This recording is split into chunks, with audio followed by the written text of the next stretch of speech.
반갑습니다. 송주준입니다. 저는 문재인 대통령의 정치를 가르쳐가지고 패거리 정치다 이렇게 말씀을 드린 적이 있습니다. 이 패거리 정치라고 하는 것은 우리 편이라고 한다면, 내 편이라고 한다면 그 사람이 잘못을 했건 안 했건 상관없이 무조건 편을 들어주는 것, 그것이 바로 패거리 정치이죠. 그런데 여기서 우리가 조금 구분을 해야 되는 것이 있습니다. 분명히 우리 편이 잘못을 했음에도 불구하고 그 잘못을 상관없이 무조건 그냥 편을 들어주는 것, 그거는 분명히 잘못된 것이에요. 그러나 만약에 우리 편이 지금 겪고 있는 고통이 상대 진영으로부터 의도적으로 만들어진 그런 어떤 작전에 의한 결과라고 한다면은 그때는 당연히 우리가 발 뻗고 나서가지고 편을 들어줘야 되는 거 아니겠습니까? 현재 지금 국민의힘이 가지고 있는 문제가 딱 거기에 있는 것입니다. 신뢰가 없어요. 신뢰가. 내가 지금 문재인 정부에 뭐하러 대항하냐 이겁니다. 문재인 정부에 대항하면 어떻게 됩니까? 그쪽 진영에 있는 사람들과 좀 득달같이 한마음 한뜻이 돼가지고 공격하지 않습니까? 언론까지 가세해가지고 공격을 합니다. 그러면은 우리 진영에 있는 사람이 같이 힘을 모아가지고 공격을 같이 해줘야 되는 것인데 국민의힘 같은 경우는 나 몰라라 그러고 있어요. 누가 도대체 이런 상황 속에서 문재인 정부에게 목소리를 내고 누가 도대체 이런 상황 속에서 야당의 역할을 할 수가 있겠습니까? 국민의힘 자체가 자신의 편이 아닌데 그 판단의 이면에는 정무적인 목적이 있었을지도 모릅니다. 그러나 정무적 목적이 뭐가 중요한 거겠습니까? 당이라고 하는 것이 정체성이 사라진다라고 한다면 그 당의 존재 이유가 도대체 뭐겠습니까? 신뢰가 사라졌고 당의 정체성이 사라진 거, 그게 지금 현재 국민의힘의 모습입니다. 그리고 그 국민의힘에서 개개인의 다양한 어떤 생각, 차이라고 하는 것은 더 이상 존재할 수 없게 되었습니다. 오늘 저는 영상을 통해서 이런 식으로 차이가 없어진 더불어민주당이 이중대로 지금 전락을 해버린 국민의힘의 모습이 어떤지 그 점에 대해서 말씀드리고자 합니다. 어떤 내용인지 같이 한번 좀 보시죠. 개천절 집회 아마 여러분들 기억나실 겁니다. 수많은 지금 보수 국민들이 당시에 광화문 광장을 가득 메웠었죠. 코로나 시국에 저런 식으로 집회를 하는 것이 맞냐라고 질문한다면 저는 문제가 될 것이 없다라고 봐요. 왜? 과학적으로 현실적으로 따져봤을 때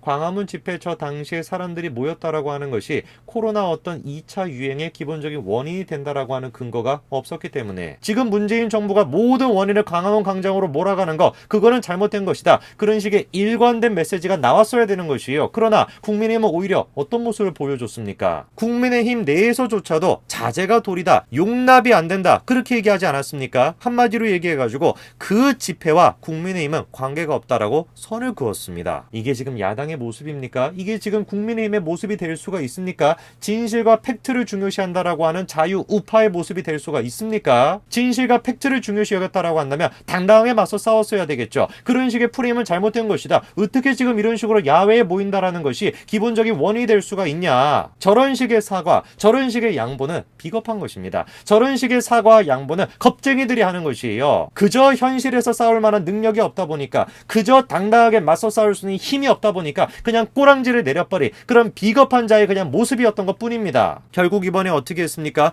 국민의힘은 민경욱, 김진태, 전희경 등 49명의 당협위원장에 대한 물갈이를 권고했죠. 민경욱, 김진태, 전희경 세 사람 정도가 지금 대표적으로 나와 있습니다. 이 세 사람의 이름을 딱 들었을 때 여러분들은 어떤 생각이 드십니까? 물론 그렇게 얘기하시는 분들도 있어요. 야, 그 세 사람 같은 경우는 너무 좀 표현이 과격하지 않냐? 그렇게 얘기하실 수도 있습니다. 그러나 표현이 과격하다라고 할지라도 보수 우파의 가치를 가장 잘 알고 있다라고 하는 점에 대해선 이견이 없는 거 아니겠습니까? 물론 세부적인 부분들에 대해서는 이견이 있을 수도 있습니다. 선거에 대해서 바라보는 게 민경욱 전 의원이랑 김진태 전 의원이 생각하는 게 다르지 않습니까? 충분히 생각이 다를 수가 있죠. 그런데 그런 식으로 생각이 다를 수 있다라는 걸 받아들이고 차이를 인정하는 것이 원래 국민의힘이 갔어야 되는 모습인 것입니다. 표현이 조금 격하다라 그래서 그 사람의 지금 언행이 지금 조금 격하다라 그래가지고 같은 편에서 그거를 내치겠다. 어떻게 지금 이런 정당에서 신뢰가 있을 수가 있고 어떻게 이런 정당에서 문재인 정부를 향해 가지고 맞서 싸울 수가 있겠습니까? 아무리 표현이 격했다라고 할지라도 그 표현이 격한 수준을 국민의힘이 받아들였어야 되는 것이에요. 그거를 껴안아 줬어야 되는 것입니다. 오히려 맞서 싸웠어야 되는 것이에요. 우리가 어떻게 표현이 지금 격하다라는 것이냐? 더불어민주당이 지금 하는 얘기를 봐봐라. 국민들을 지금 상대로 해가지고 살인마다 이런 식의 말을 지금 하고 있는 사람들인데 저 사람들의 말을 봐봐라. 당당하게 맞서 싸웠어야 되는 거 아닙니까? 오히려 근데 국민의힘은 표현이 조금 격하다, 인식이 별로 좋지 않다, 국민들의 어떤 인식이 좋지 않다라고 하는 이유로 기본적인 보수우파의 생각을 가지고 있는 사람들을 지금 쳐내려고 하고 있습니다. 자, 이번에 감사의 기준이 된 걸 한번 볼까요? 최근 최근 4년간 당협위원장과 배우자, 직계 좀비속 관련 부적절한 언행이 언론에 보도된 현황과 당협위원장 및 운영위원 등의 소셜미디어에서 촉발된 논란 여부, 국민 정서에 맞지 않는다라는 일부 인사의 소셜미디어 활동에 대한 견해를 묻는 항목이 줄을 이뤘다라고 합니다. 언론에서 어떤 식으로 보도가 됐냐, 소셜미디어에서 어떤 논란이 있었냐, 그거에 대해서 국민들이 어떤 식으로 생각하냐, 이게 지금 뭘 얘기하는 거겠습니까? 다 지금 프레임에 지금 굴복한 거 아닙니까? 언론이 지금 프레임을 만들어내고 있는 거 아닙니까? 그런 프레임을 통해 가지고 홍준표 의원도 마찬가지로 대선에서 그때 패배했던 거 아니에요. 현재 지금 더불어민주당에서 나와 있는 발언들을 한번 보십시오. 어떤 말들이 지금 쏟아져 나오고 있는지 보십시오. 과연 이 말들을 우리가 생각해 봤었을 때 홍준표 의원의 그 당시의 말이 이게 지금 막말이라고 볼 만한 수준입니까? 지금 문제가 되고 있는 전 의원들의 그 당시의 말이 문제가 될 만한 수준입니까? 살인자다라는 말까지도 서스럼없이 하는데 뭐가 도대체 막말이고 뭐가 도대체 문제가 되는 겁니까? 그런데도 지금 언론 보도가 되는 거, 소셜미디어에서의 논란, 국민들의 그거에 대해서 생각하는 거, 그거를 기반으로 해가지고 이번에 감사가 이루어졌다라는 것이에요. 이게 지금 뭘 얘기하는 거겠습니까? 국민의힘은 지금 김종인 위원장 체제에서 싸울 만한 의지가 존재하지 않는다라는 것이에요.